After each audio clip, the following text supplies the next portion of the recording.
La digue de l'étang de Bärental est fragilisée. Des travaux devront être menés. Mais avant de les lancer, la municipalité a décidé de mettre en place une concertation avec les habitants, mais aussi les touristes ou les pêcheurs par exemple. Elle permettra d'établir dans un premier temps un diagnostic, tout en étant à l'écoute des usagers et des riverains. On a un double problème. Le premier, c'est la fragilisation de la digue de l'étang de baignade, où il y a des fuites assez régulièrement sur certains points de la digue, c'est le premier point. Et le deuxième point, c'est les ouvrages de l'étang de pêche qui ne sont plus manœuvrables aujourd'hui et qui devraient l'être en fait pour faire un entretien à peu près normal de l'étang. Cette journée de concertation, c'est la toute première étape du projet.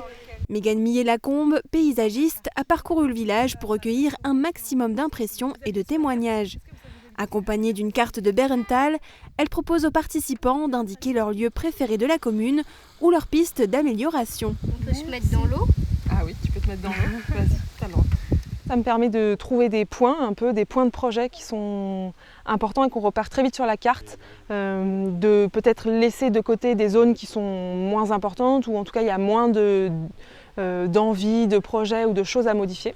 Cette concertation, ça permet surtout d'avoir le ressenti des gens sur des points qui sont à garder et des points qui sont à modifier. En fait, la carte, le projet, il se dessine presque sous nos yeux au fur et à mesure où les gens posent des post-it, des gommettes sur la carte. 2 autres journées de concertation seront organisées en octobre sous la forme d'une randonnée, puis une concertation avec des techniciens et les agents qui travaillent autour des étangs. Un bureau d'études spécialisé dans l'hydraulique interviendra aussi pour la partie technique, concernant notamment la réfection de la digue. L'ensemble de ce travail devrait être rendu en juillet 2023.